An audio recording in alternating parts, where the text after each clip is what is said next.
ভাইরে, সেদিন ফেসবুকে ঢুকেই একটা নিউজ দেখলাম। ইলেকট্রিক শর্ট সার্কিট থেকে প্রথম আলো অফিসার, সূত্র ডেইলি স্টার। তার মিনিট দুয়েক পরেই আরেকটা নিউজ দেখলাম, গ্যাস লাইন বিচ্ছিন্ন হয়ে ডেইলি স্টার অফিসে, সূত্র প্রথম আলো। এখন বুঝতে পারছি না কোনটা সত্য আর কোনটা মিথ্যা। প্রথম আলো কিংবা ডেইলি স্টার, এই দুই গণমাধ্যমের উপর বাংলার মানুষের অগাধ বিশ্বাস, ভালোবাসা আর আবেগ জড়িয়ে আছে। অনেকে ভালোবেসে প্রথম আলোকে প্রথম আলু হিসেবে ডাকেন, আর ডেইলি স্টারকে দিল্লি স্টার বলে ডাকেন। এটা অবশ্য দোষের কিছু না, এইগুলো ভালোবাসার বহিঃপ্রকাশ।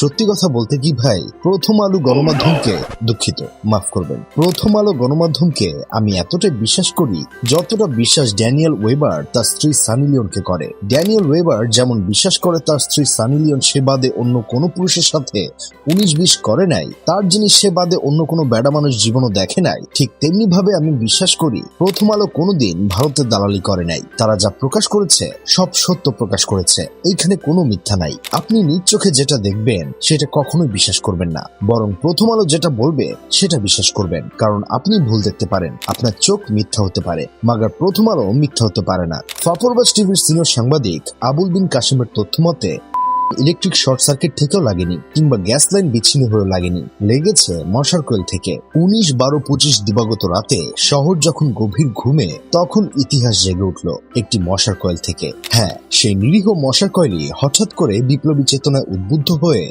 ধরিয়ে দিল ভবনে। চিন্তা করে দেখেছেন ভাই, একটা কয়েলেরও চেতনা জেগে ওঠে। তা যা বলছিলাম, ফায়ার সার্ভিস আসবে এই আশায় কিছুক্ষণ ছাত্র জনতা সবাই আকাশের দিকে তাকিয়ে থাকলো, কিন্তু রাস্তায় জ্যাম থাকার কারণে ফায়ার সার্ভিসের গাড়ি আসতে দেরি হচ্ছিল।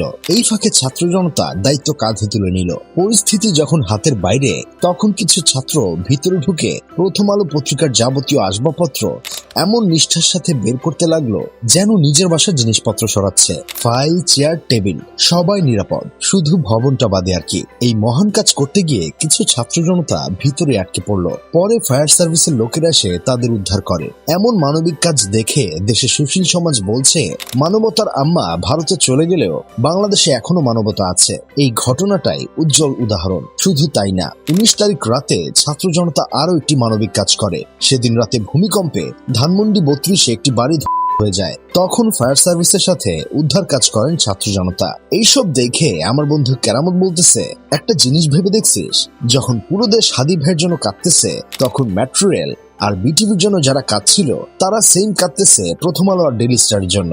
এ থেকে বোঝা যায় ইতিহাস বারবার ফিরে আসে, সেটা বাতাবি লেবু টিভি হোক আর প্রথম আলো হোক। যাই হোক, শেষমেশ আমি গোলাম হোসেন একটা কাজের কথা কই, হাদি ভাই বেঁচে থাকলে কখনোই এটা বলতেন না প্রথম আলো অফিসে।